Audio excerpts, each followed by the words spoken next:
Welcome to the Guerrilla Social Work Podcast, your crackerjack clinical insurgents pitting evidence against anecdotes.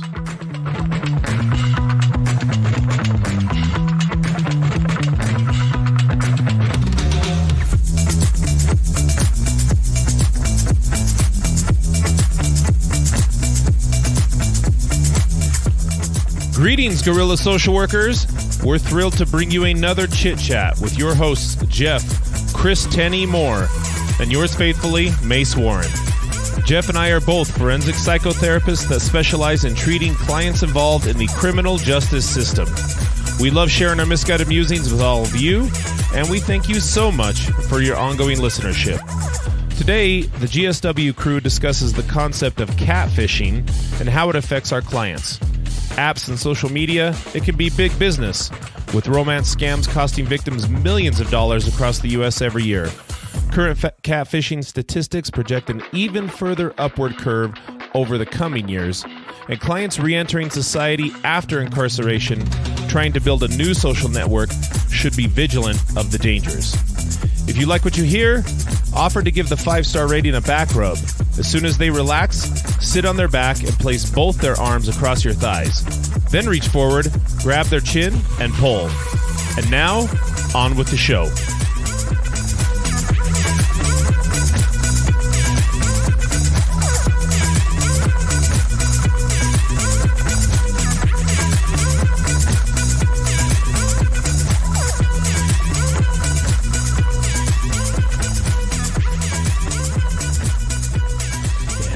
We're on. Yeah. How many times have we started it like that? Exactly like that. Where I say, and we're live, and then you give some and weird I do laugh. some stupid, or like some really full effect. Yeah. It's always like, I don't know what else to say, dude. I know. I feel like, did you ever watch that one Louis C.K. special where he's like just acknowledges that he just doesn't know how to start a comedy special? Yeah. Yeah.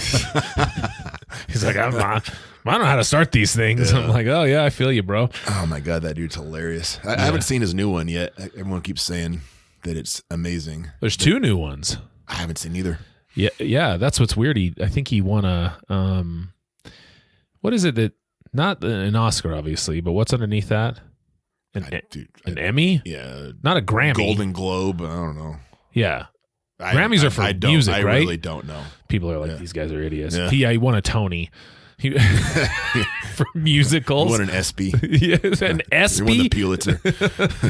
I just watched, we went to Bill Burr a couple weeks ago. Oh, yeah. How was that? It was awesome. It was fun.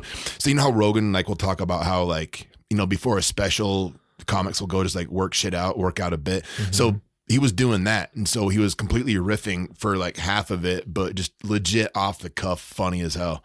It's like, that dude's talented, man. It's yeah. Like, I mean, you could. I mean, he had like Utah specific jokes and everything, which is planned ahead of time. But I mean, he at least appeared to be going off the cuff, just kind of thinking stuff out. And I don't know. That's where you see real talent. It's like, damn, dude. Yeah, that's kind of cool. I missed that. I was actually got invited to go to that, but then.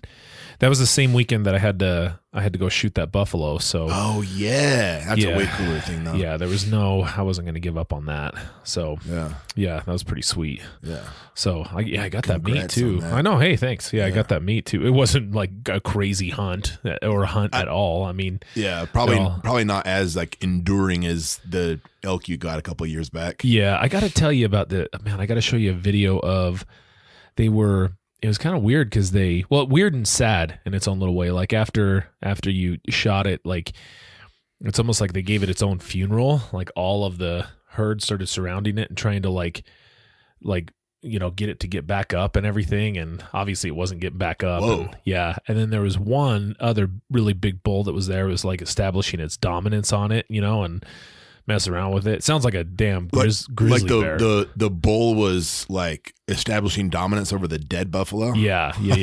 Basically, he's like kicking it while it's letting down. everybody know, hey, I'm king. So he's like making it out like he did that to the buffalo. Yeah. It's like, you want some of this? Just to let you know. Just to let you know. So, well, this is our last I think our last episode of the year, right? Oh man, closing 2022. So at the end of this, we got to say, "See you next year." Dude, I'll never say that. I wonder how many people think they're clever when they say that. You know, you can hear it in their tone. Yeah, that they think, "Oh man, I've got him. This is great. I've got him." They're gonna think a whole year from now, but really, I just mean a week from now. Because see, what happens is you go another day, and then that's the next year. You know. Thanks for explaining that, Dick. I got it. Yeah. I got it. Yeah, that is kind of funny. But yeah, you got any big plans for Christmas? Just hanging out with the fam? Yeah. Wife's brother is in town. He lives in New York with his wife, so I get along well with that dude. So cool. Good to see him. Yeah. Cool. Yeah. I'm gonna go check out Avatar tomorrow. Avatar 2. Yeah. I'm kind of looking forward to it. I want to know what you think of it. I keep getting all over the board reviews. Well, here's what I noticed. I heard on a couple podcasts that James Cameron came out and said that, you know, testosterone is a poison that you have to purge from your body. He said that? Yeah. Oh, yeah. And something like that. I mean, but it almost spot on is what he said. Oh. And that when he was younger, a lot of his movies were based on, you know, testosterone laden creativity. Yeah, that's probably true. Which I totally agree with, you know, like, I don't know, arguably one of the best like action movies of all time, Terminator 2. I was like, yeah, okay. A little bit of test there. So I was like, and then he said that he has since successfully purged himself of that, and that found its way, and then he's expressing that through Avatar 2. Now, I checked out the Rotten Tomato scores, and it's like, I don't know, high 70s with the critics, but then it's like low 90s with the audience, right? And then I looked at some of the audience reviews, and a lot of the audience reviews that gave it like a 1 star, because I'm like, okay, what'd they say? And I found 5 in a row, bro. 5 in a row that said this movie was way too violent and there's way too many 4-letter words in here to bring your kids to. I was like, oh, send it. I'm going. So it's good. I hope. I mean, violence always seems to solve it for me. You know, I just think about like some of the movies that have flopped recently. You know, there's a recipe, and it's called Top Gun Maverick. And Hell yeah. You just watch that Absolutely. and you're like, oh, okay. Yeah. And I'll make $1 gajillion on movies. Right. Just that follow right there. that template. You're fine. and you got it. So yeah, no, that'll be cool. So, in our last episode, we kind of teased the idea of talking a little bit more about, our dudes that are in treatment right now getting scammed for like online type scams, right? And we said we kind of do a deeper dive into that. And you actually developed a group session for this, so like a guideline for a group session that we were going to be able to have here. So I thought we'd just spend some time talking about that today and going through some of the stuff. I looked some stuff up on this. It's kind of crazy, some of the stats associated with it, but so I think that's what we're going to be doing today. You cool with that? Yeah, dude. It honestly, it was like, so after we kind of teased that, I did it. So I've been thinking about doing this for a couple of years, like just coming up with something. I just keep procrastinating, but it was legit like 2 or 3 days after our last podcast that one of our therapists like complained out loud, like, God, my client just got sucked into this thing. I mean, it was another catfish. I was like, man, all right, I got to just crank this out. I have to do something. For I have to do something. Yeah, something. I at must least be done. want to feel like I've provided enough warning. I mean, no one's going to take heed because everyone, when they get caught up in these catfish things, they think that they're unique. And this one they're talking to, they're legit. Right. That they couldn't possibly be getting fooled like all those other suckers. Boom, $3,000 later. Right. Well, so I was doing some, I guess, I don't know, research on this, but I gotta get your thoughts on one thing before we jump into the content of this lesson that you put together. So I'm gonna show you a picture right here, and I'm just gonna feel vindicated today because I have a phobia, okay, that you're aware of, and that I'll share with the rest of the audience today. Okay. And for those of you who chose to watch the YouTube video, you will see what I'm talking about. So, Jeff, what am I afraid of? Ants. Okay. That, my friend, is an up close and personal visual of an ant's face. Oh God, are you serious? Yeah. No, come on. Okay. Are you for real? Here's its eyes. Here's its eyes. Here's its antenna. That's a legit demon on this planet. That's crazy looking. Here's its pincers right here. That's legit, dude. That's yeah. That was on CNN. I mean, I don't know what you think about CNN, but I'm saying that's a very up close and personal. What's up with his mouth? Yeah, that's a real. Now, see, like, a lot of people watch Ant-Man and they see the ant become bigger and it's all friendly and stuff. I was like, no, that's a demon. That really is a demon. That's a real live demon on this planet, except it's miniature. But look how terrifying that is. Doesn't the size negate the scariness of it, though? No, little. That's super scary right there. So this is what you see when you see an ant. Like, yeah, it's like. I mean, I'm just saying. What's up with it? What, like, obviously those aren't teeth. What are those? I don't know. Demon spawn. Demon spawn. Demon whiskers. I'm okay. All right, I'm just telling you those are terrifying creatures. Where's his pinchers? Right here. See, you can see them kind of interlaced right here. Oh, yeah. See, but that's a demon on Earth, and yeah, people that's not say CGI. Huh? That's like legit. That's a legit zoomed in picture. Crazy. Yeah. People say I'm weird for being afraid of ants. Well, if they were that size, I mean, I guess. Yeah. Okay. You think tardigrades or whatever those things are? Those are pretty gnarly too. So you called this group the Grooming Catfish. So where did the origins of that, the name of that come from? Part of the reason I procrastinated getting this done is like, well, how the hell is this? What's this got to do with like sex offender treatment? You know, it just seems kind of like a one-off group, just like a concept, like, hey, beware of scam artists. Like, what's that got to do with treatment? And then, like, I think I talked about it in a previous podcast that, you know, the 4 barriers to sexual offending, that David Finkelhor concept from, I think it's from Pathways book. I've always loved that. It's just such a concise way, especially when you have the visual graphic that's in the Pathways book. It's such a concise way to like teach a client and to help them process through, especially in the early days, kind of the pathway to offending and helping them understand their own motivations and stuff. And so I was thinking that a person that's being catfished is on the other end of being groomed in a sense. And so I wanted to make sure that I'm not equating being on the receiving end of a catfish scam artist as being equivalent to a victim of sexual reoffense, but the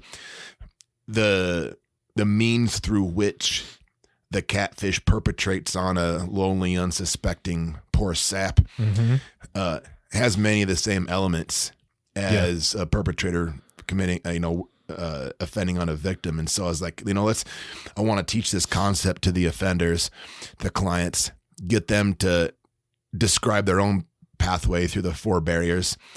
And then once we have that, then I like, once that's established and everybody understands, motivation, internal, external, overcoming victim's resistance, then it's like, all right, now let's work it in reverse. And then like, let's try to bulletproof our clients so that they understand how they've manipulated people. Maybe they'll see it coming if they look at it through that lens. So that was kind of the idea. Yeah. And I mean, ultimately a lot of people will listen to this and they might say, well, they deserve it. They got it's like karma, you know what I mean?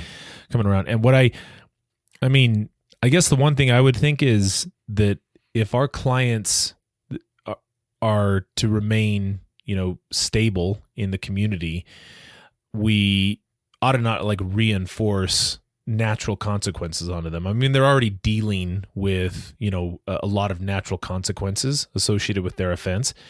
And when I'm talking about restrictions on their livelihoods that is, consistent with their probation and parole conditions, makes sense. I think if you read through them, most people would agree with a lot of the rules that are in there. Yeah.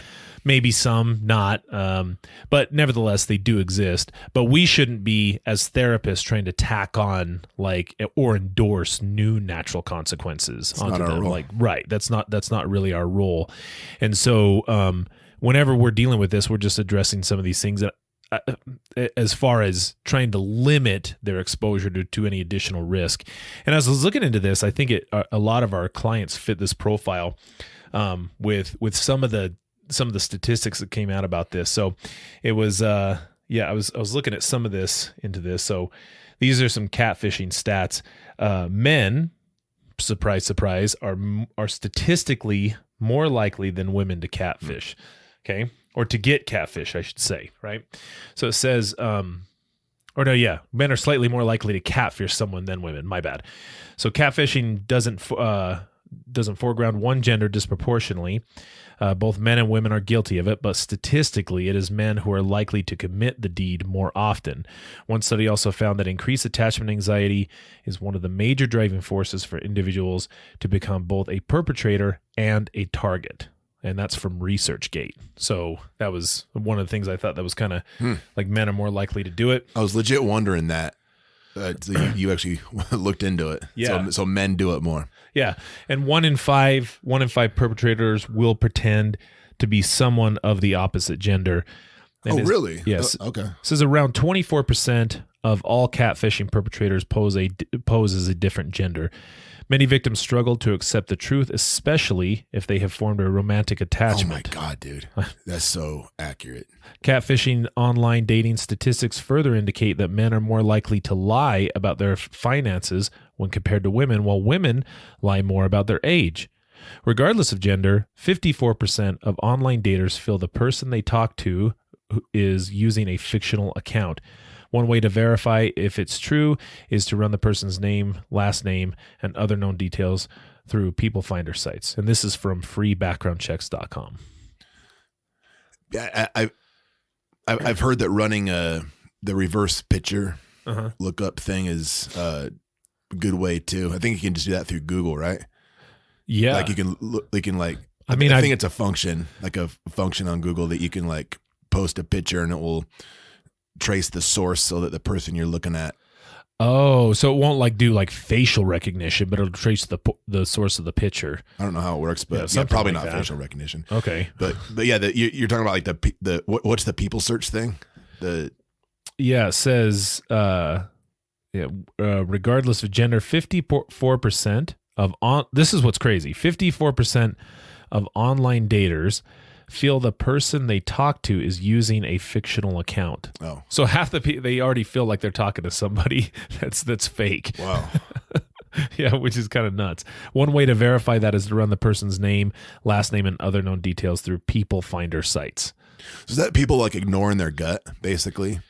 Like this person, like I want this to be true so bad. My emotions get wrapped up with this person. I want this connection. It seems fishy, catfishy, but I'll just keep pushing. Is that what it is? I don't know. I mean, that seems plausible that would be the reason why. I mean, half of them are thinking that this is, but that doesn't bear out with the statistics. I mean, it's good to be mindful of those individuals, with whom you might. I don't even know why girls go on dates with dudes. I've never understood it. Like, dudes are gross. Yeah, well, I mean, the setup for a romantic date or a heinous murder all start the same. Like, hey, do you want to come with me in my car alone at night? Like. It's a roll of the dice. It all starts the same. Yeah. I mean, it seems. Yeah, I mean, it's kind of exciting. I don't know if I guess. I guess it is. Well, so this one was. I thought this was. So 41% of catfishers, those who are doing the catfishing, cited loneliness as their motivation. I buy it. But it also kind of seems like the ones who are catfished are also susceptible to that. Yes. It says. Though it's difficult to imagine life without an online presence, the ethics of online identities is a complex phenomenon.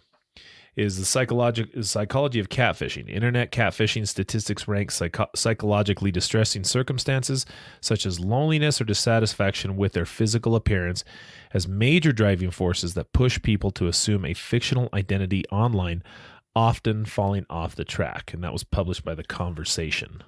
Kind of in the equating some of the motivations with the setup with sexual offending, like I don't have the number, but loneliness is right up there as well as a motivating factor for a perpetrator. I mean, how many of our dudes have to solve the loneliness puzzle in their success plan?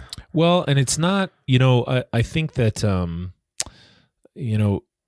when we're thinking about like cognitive distortions, right, or what others might refer to as thinking errors, they're always bolstered by, strong emotions. And over the last few years, I've really learned to grasp onto this idea that, emotions aren't good, they're not bad, they're just kind of neutral. Yeah. And you can have an opinion on those emotions as to whether or not you like them, but ultimately they're just kind of alarm bells that something important is happening, right?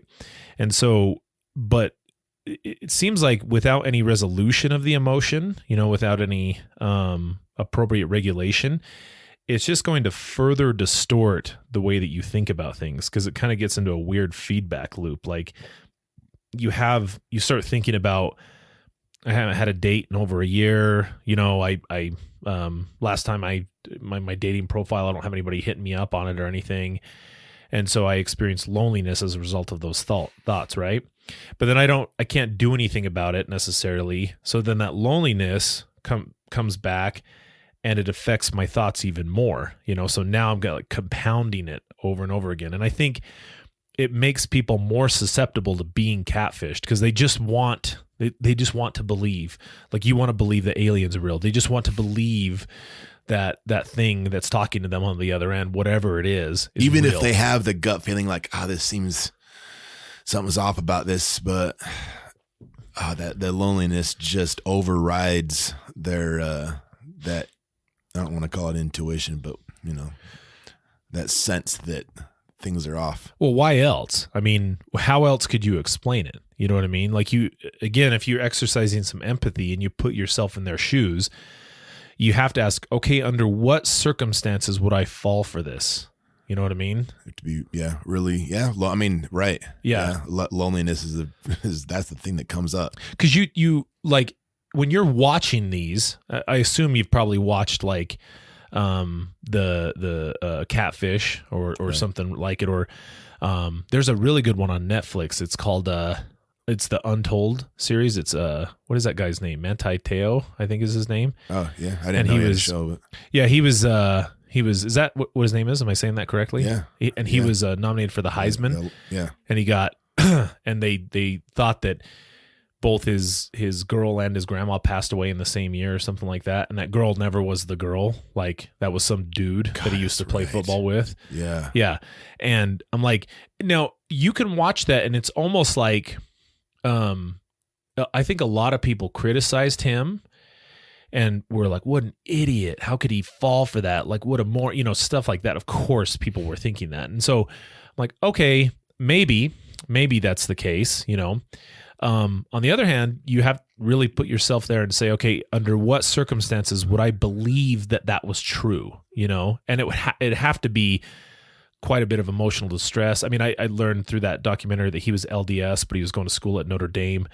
Those are two very different religions, Dude, I really like the thought process, the thought experiment you're asking. I just want to highlight that because that's useful for the listeners. Under what circumstances, like what would have to be going on in my life for me to actually believe that? Don't just dismiss it off cuff. Like try to legit think that one through. Give you a lot better understanding of. I honestly think that we do that mistakenly because we want to create the idea that we would never be susceptible to something like that. Yeah. So we put up that barrier ourselves and say, moron, how, I'm like, well, maybe that's true. Or maybe he was dealing with some life circumstances and some emotional regulation stuff that unfortunately just led to that type of thinking. You know what I mean? Dude, a lot of these guys that get catfished, they've told me that before it happened, they would look disdainfully at other people that got suckered in by it as well. Like, idiot. And then, and then comes the criticism. Exactly. Yeah.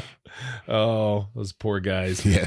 So, catfishing victims per 100,000 residents in the United States rose 52% from 2015 to 2019. Jeez. It's crazy. 52%. I know. I couldn't. That catfishing, this This other one is, let's see here. Romance scams take place more on social media than on dating platforms. I should say THAN, not THEN. But yeah, so in other words, like dating on like Facebook or finding a hookup through Instagram versus like eHarmony. Is that because dating sites vet the subscriber more than a social media platform? I think so. I think there's some sort of, I mean, I don't know if I want to say background checks. It just seems like there's more of a vetting process, right? Yeah. And that one, the Nigerian print scam, which everybody knows about, and nevertheless it still makes almost $1 million per year. Wild how that still. Can you believe that? Can you believe that crap? No, that's unreal.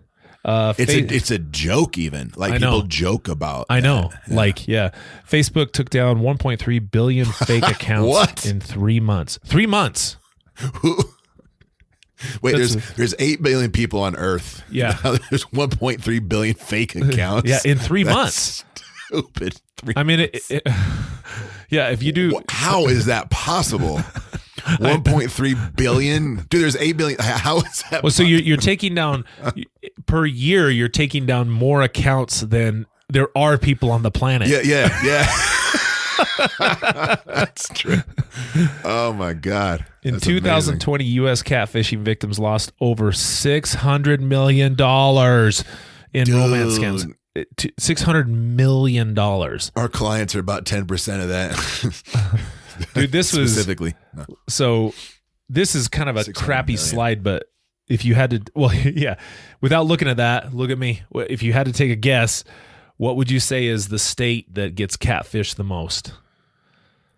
Well, now you're gonna make me say Utah, but I'm not gonna say Utah. It's not Utah. Okay, I'll give you a hint. A hint. Yeah. Let's go with North Dakota. Close. Oklahoma. Oh, close. Yeah. Yeah. So here's by cost of per catfishing victim. Now this is per catfishing victim by state. Okay. So in Oklahoma, per catfishing victim, $70,000, $288. $70,200. What's that dollar amount though? That's cost per catfishing victim by state. What in the hell? Yeah, Utah is relatively low, $19,926 per victim. Yeah. Lowest is Maine. I guess they just don't put up with crap up there. Dude, we $3,820. We should become catfishers, bro. Well, so I thought this was kind of cool though. God. U.S. states that were most likely and least likely to catfish. Most likely, top 10, starting with number 1, Nevada, number 1. Number 2, Wyoming, Washington, Utah, Alaska, New Hampshire, Minnesota, Florida, Oregon, Maryland. Least likely to get catfished, South Dakota, Mississippi, Iowa, Louisiana, Maine, Kansas, Vermont, Nebraska, Ohio, and North Carolina. My brain's wanting to put those into like, I see the red and blue states. It's like, I can't really, I don't see political trends there necessarily. I don't see. Because Oregon and Washington are for sure blue states. Yeah. And so the reason I said North Dakota, which I'm wrong on, and to that point, South Dakota is actually the least likely. I was thinking like low population density places, would be high. I don't know what to make of that. Yeah. It basically it says statistics. Let me see what they say about this one, because this one's a little weird. I guess it's kind of like the places that are most targeted. Statistics about catfishing online suggest that the surge in this phenomenon maintains its upward curve more in some places more than others. According to a recent study, Nevada, Wyoming are 2 states where people are most likely to fall victim to catfishing. At the same time, South Dakota and Mississippi were noted as the safest in this regard. That's from highspeedinternet.com. So I don't know if it's about the population makeup that is making them more likely to get that. And then one more here. This was, So compared from 2019, 2020, which is still crazy, $475 million compared to $600 million. Amount of money lost due to romance and confidence scams over 1 year. And that was the 475 to 600 million. That's so a 125 million jump. Right. Exactly. Dude. So now I think that gives a good like reason for us to kind of get into like showing this to clients. It's something that I think our population is perhaps a little bit more vulnerable to. Yeah. And why is that, you think? Well, I think ultimately, these guys inherently are going to be lonely when they're first getting. I mean, it's kind of like when we're, we work in institutions, right? That are of incarcerated individuals, and I don't know. You work with inmates who, they're hardened drug dealers and gangbangers and all the rest of it. And how accurate are they when they say, "Oh yeah, that guy's a sex offender"? How often are they correct? Like picking them out? Yeah, they do all right. Almost always, yeah. Right? Yeah.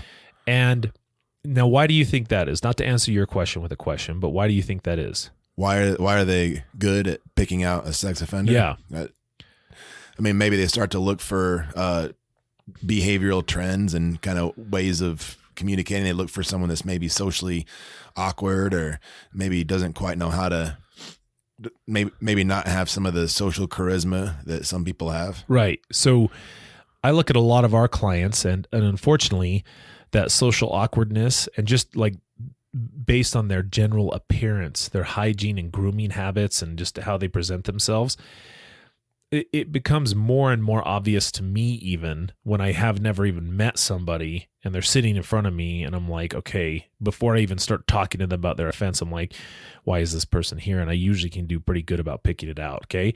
I don't know that's stereotypical. I'm just saying that there are traits that are pretty consistent. Pattern recognition. Right. And so what I would say is that also lends to social awkwardness, not just, I mean, if, the jail or any other institution is kind of a microcosm of what that turns into actual society. I can't imagine they're knocking it out of the park with people in the general public, when it comes to making new social connects. Certainly not. So that's why I think, just based on the social awkwardness and the overall lack of social skills that they probably have, and probably not too much in the dating profile history anyway, which will lead to a lack of confidence to kind of move some of that forward, I think kind of makes them easy targets for a lot of this. Perfect storm of variables that makes them vulnerable. Huh? Yeah.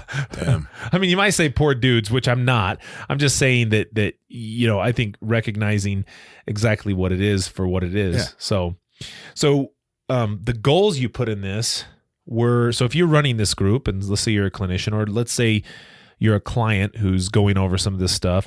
The goals in writing this, as you were writing this, was to help clients recognize grooming methods within the context of Finkelhor's four preconditions for sexual abuse. Help clients recognize not just their own history of grooming, but also if they're currently being groomed through the modern day phenomenon of catfishing.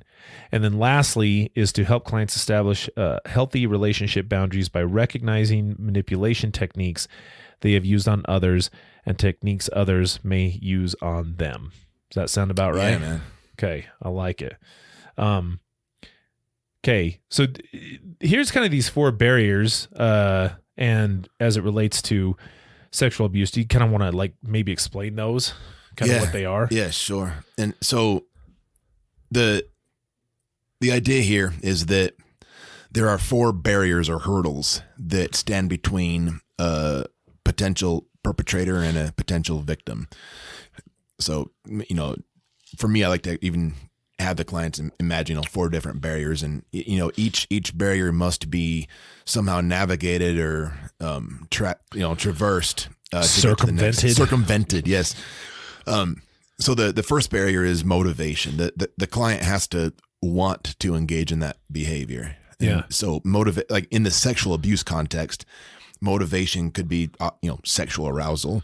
Obviously, sometimes the clients have unmet emotional needs, blockages, loneliness, again, some of these dudes get traumatized at a young age, and for whatever reason, they end up acting out sexually on the same age group that they were when they were sexually perpetrated. There's a, the kind of the power and control motivation that some of these guys have to dominate somebody. Yeah.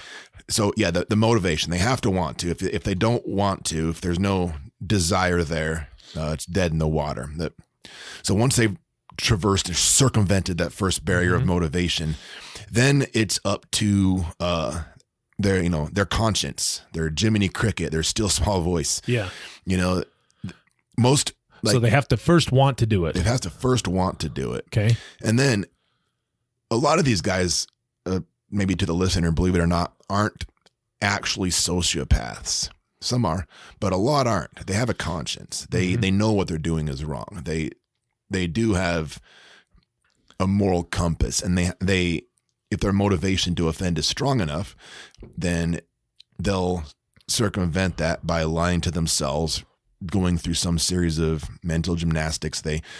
All the thinking errors that we talk about in therapy, rationalization, justification, minimizing, all the different ways that they might tell themselves that what they're doing isn't bad. They might tell themselves, she likes it. She's old enough to know what she's doing. Just this once. It's not really that big a deal. Happened to me, so whatever at this point. They'll tell themselves something to pacify their conscience. And they truly have to believe it too, yeah? Like, I mean, it can't just be pillow talk, Like, this is something they have to truly believe that what they're telling themselves at this point. Yeah. That, like, I was thinking about that actually. So yeah, they have to legit have commitment to the belief they used to smash Jiminy Cricket, or like, the concept of compartmentalizing. Yeah. And so like a lot of these dudes live double lives, and within their own mind as well. That we'll have guys. I'm sure you've had a bunch of clients that had super strong religious convictions, lived the part, believed in what they were doing, and it wasn't even necessarily a front for sexually deviant behaviors, although that exists too. But they were legit living like a morally straight life, and then also this other side of them. Yeah, with the exception of this one horrible aspect of their behavior. Yeah. Okay. I think that some of that compartmentalizing, I guess it's maybe under the umbrella of that second barrier, the internal barrier. Well, and if my Jiminy Cricket, my conscience is telling me that even though I would like to do this, it's probably the wrong thing to do.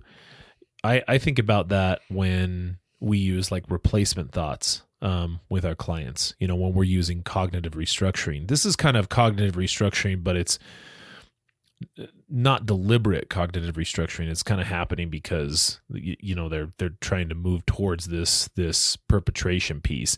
Because like I always use the example of, let's say a client's has an affinity for cocaine. They've got an addiction of cocaine, and they and so the initial thought is, man, doing some cocaine would be really good right now. And the replacement thought cannot be, man, cocaine sucks. And why is that? Because it's unbelievable. Because cocaine doesn't suck. Right. Okay. I've never done it, but I assume it's awesome. Yeah. Okay. Because that's, I mean, how many movies have been made about cocaine being awesome? It seems to be a bestseller. Yeah. So I assume it's great. So the story you tell yourself has to be believable. And I think whatever mental gymnastics is you were talking about that they're saying has to be believable equally. Otherwise, they're not going to get over those internal barriers. Right. Yeah. So what's barrier 3? They have to be able to arrange for the environment to be conducive to committing an offense. So they have to find a way to get the victim alone. They have to maybe lure the victim, maybe they're out at a nightclub, girls out with their friends, and the guy has to lure her away from her other friends and maybe put something in her drink, classic, but things like that. Yeah. Another just cliche example to get around the environment would be like babysitting or something. Oh, okay. Or putting yourself into a position like scoutmaster. Yeah. Or, just ways to gain access to the victim while avoiding detection. In other words, the actual logistical makeup of the the wherever the offense is going to take place has to lend to you being capable of doing this. That's right. I mean, in the middle of a shopping mall during Black Friday, probably not going to happen. But alone Friday night when you're babysitting, parents are out, and the kids of a certain age, okay, prime time at that point. Right. Okay. Lastly, the fourth barrier is, so now we have the motivation barrier has been crossed. They want to do it. They've squashed down their conscience by bypassing the internal barrier. They found a way to get around the environmental barrier by getting the victim alone. Then lastly, it's overcoming the victim's resistance. That's the fourth barrier, overcoming the victim's resistance. And so, the most obvious way is when we think about forcible rape is physically forcing them. Mm-hmm. But then there's, coercion, like sexual pressure, guilt trips, if you're thinking about date rape a little bit, grooming, bribes, promises. There's, like doing whatever you can do to lower the victim's guard so that they either are forced into it or acquiesce, or maybe they get tricked into thinking that things are one way, but they're another. Yeah. So you're not necessarily looking for consent. You're looking for compliance. Right. At this point. Exactly. I was thinking about these four barriers, and I was thinking is it necessary that they go in order? I don't know. Like maybe not. I was bringing this up in, access to like for risk purposes, right? If you had say you had a guy that had access to the internet unsupervised, nobody else around, and is that guy more or less likely to look at child pornography? Okay, and then somebody who has no access to the internet, all things being equal. And a lot of people say none. Well, I don't have a motivation to look at that. But I'm like, well, yeah, but you already have the device and the access to what you need. Yes, you don't have the motivation. Technically more likely. But technically, you're more likely on a percentage wise. That's why, I think regardless of whichever area you're moving in, as you're paying attention to these, one thing I try to tell clients is, we're always trying to reinforce these barriers at all times. Like we're trying to reinforce these barriers so that it's more difficult for us to overcome these barriers. If you don't have motivation to do this right now, awesome. But that doesn't mean just give up on the other three, like don't find yourself in high risk situations where you are babysitting, even though, you don't have any motivation to do this. If you've previously done that, okay, well, you only have one barrier to overcome and you're already in a spot where it can happen. You know what I mean? Because the other smart, three are not strong. Right, exactly. I'm just saying, lend to those barriers being greater than they are, lessening them. I get that motivation gets a lot of credit in this, but at the same time, like you can't overlook the other three because, that's what, so I'm not saying it goes in the other direction, but if the other three are gone and motivations and you get over that barrier, well, all bets are off at that point. I'll bet you a lot of relapses have happened that way. For sure. Yeah. Allowing themselves to be in riskier and riskier environments. And right. Is that? What's that saying? Like if you spend long enough time in a barbershop, you'll probably start doing heroin or something. That sounds right. Yeah. Is that how it goes? I think that's what it is. Yeah.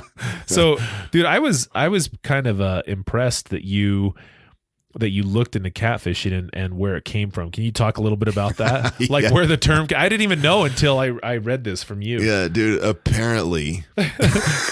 So what I've been led to believe is that it's a method for preserving the integrity of fish, of cod. And so I guess if you're shipping fish long distances across the world for, from maybe one port to another, by the time the cod gets from port A to port B, if the cod are just kind of in a whatever the hell they transport fish in, they get fish buckets. Yeah, fish buckets. the meat, the integrity of the meat gets mushy and just kind of gross and otherwise distasteful. And and maybe that's because the fish they're not active, they're not swimming around, they get sedentary maybe. And so it's like the opposite of veal. Like you want veal to be. You want your veal to be tender. Yeah. You don't want your fish to be mushy. Okay, I suppose that's true. Yeah. Apparently, if you add a couple catfish, like actual catfish, the fish in with the cod, the catfish keep the cod on their toes. I don't know if they like nip at their fins or some shit, but apparently cod get super motivated to like work out or something when the catfish are around. And so, do you think they're attracted to the catfish? Oh, so they want to stay in get shape, swole for it. So they try. Yeah. Oh damn, girl! Check out those gills, those whiskers. Yeah. It could be. I'm going to choose to believe that. Yeah, we'll go with that. Trying to look probably the other for way, catfish. but that's okay. Yeah. I think catfish. They seem really aggressive. You remember when we were at Smith Mountain Lake? Oh my god! Yeah, we were at Smith Mountain Lake, and those things they go after it. Yeah, it was. Those were carp. No. Those were catfish. Yeah, those were catfish I remember you just like threw popcorn in there, and then our buddy, he just waved his hand and they came up and they were crazy. Yeah. And he socked one of them real hard too. Hurt his hand. Kind of the point of it. Yeah. Feet punching. Yeah. But that was not too long after that. There was that reporter that got shot there at that. Oh yeah, that's right. That was crazy. That shooting. Yeah. So apparently it's kind of a reach of a metaphor in my opinion, but the idea is that the catfish keep the cod on their toes, and so the catfish in the digital sense, it keeps you, the catfishy, on your toes. That's the origin of why they started calling it that. It is a little weird. That's a weird phrase that I don't think anybody understood the origins of it, and then we just all adopted. We're like, oh yeah, this is what it is. It's called catfishing. Yeah. It bothered me enough to look it up. No, that's good. Yeah. That's good. But so one of the things that your kind of assignment goes into is that if they can kind of reflect on their own grooming methods, they can consider their own vulnerabilities, such as like loneliness, lack of confidence, or enjoying having their ego stroked. Right. And how does that then put them in a better position to control for the likelihood of them being catfish themselves? Man, I think it just comes down to like, if you understand something, it's kind of like the definition of internalization that you came up with. There's a whole, they have to have the cognitive understanding. They have to get the concept, and they have to have the practical application, right, be able to put it into action, and then the emotional appreciation, right, and some sort of reinforcement. Yeah, exactly, and then it means something to them. And so, I think when you put the client in the position of examining their own grooming methods from their point of view and really starting to consider that, it paints a clearer picture of being able to see it coming when it's happening to you. It might be, it's I don't know if this is the same thing or different, but it might be related to like, you learn a skill way better once you teach it to somebody. Yeah. And this isn't, in a sense, you're not, I guess in a way they're teaching it if you're asking them to consider it in a group, but I don't know, like maybe I can think of examples of, I taught a class for a while, a jiu-jitsu class, until I got selfish and wanted it to be all about me again. And when I would teach a technique, it could be a technique that I've done for 10 years and kind of is almost intuitive at this point. When I'm trying to teach somebody that's never seen it before, it makes me stop and have to think like, well, wait, how do I get into that position? I end up having to be like, okay, wait, the person I'm teaching isn't getting it. That's because they're leaving out this key step. Oh, wait, yeah, I shift my weight here when I didn't even realize I'm doing it. And so, and then I end up having a much greater understanding of the technique, and I get better as a result of teaching it. And so maybe it's something similar to that. Yeah. Well, I think so. I think as you're looking at these, like, they themselves were, it's not exactly the same thing, but there are a lot of parallels between what's happening to one of these guys getting catfished and what happened in their offense. I think there's a lot of parallels. There's a lot of similarities. And so having like engaged in those behaviors at the expense of another person just, puts you in a position where you can better recognize those if those are happening to you, or at least it should. Yep. With the recognition that perhaps the emotional energy that you're dealing with at the time could be clouding your better judgment, and that's exactly what's happening. Which I would assume too. If in the case of victimization for the people that they victimized, they would have had to the victim would have had to either just submitted because they were physically forced, which is what most people think. But in most cases, that's not what we deal with. In most cases, they took advantage of age, cognitive intellect. They were incapacitated. So in other words, like the victim also had to find themselves in a diminished state of like good judgment or decision making to engage in that behavior, or at least comply with that behavior, or one way or another. And so, it's not necessarily, it doesn't seem like it's turning the tables. It's just saying, look, you have a unique way to take advantage of this because you have yourself engaged in these behaviors. Right. So you should be better able to pick this apart. But I think if you're just dealing with that loneliness and you don't have a whole lot of people around, then man, that's got to be tricky for them.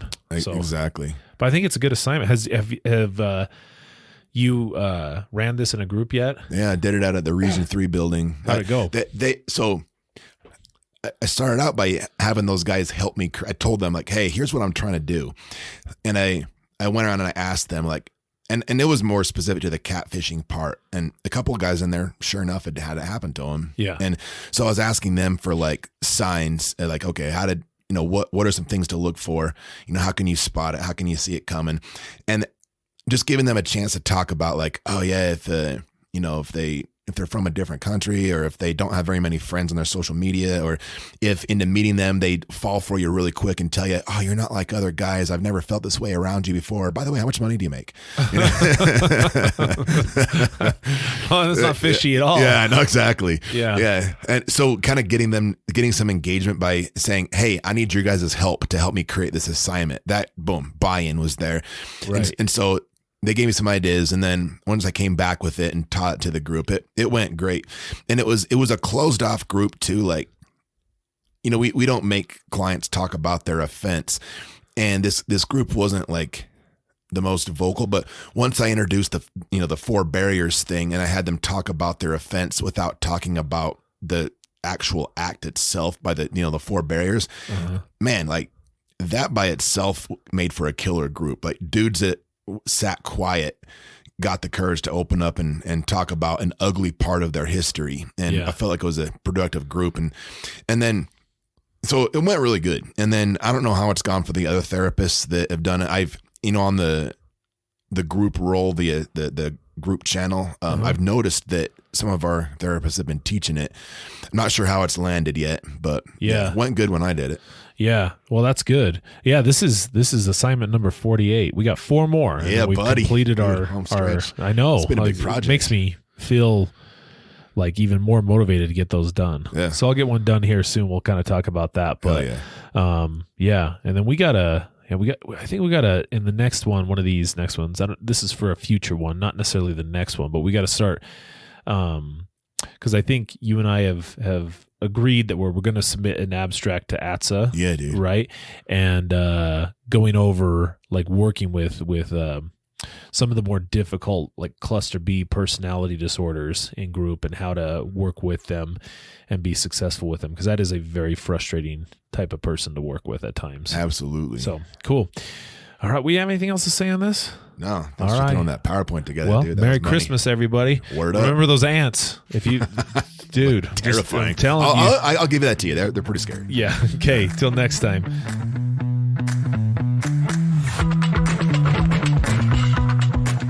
And that about does it for this episode of the Gorilla Social Work Podcast.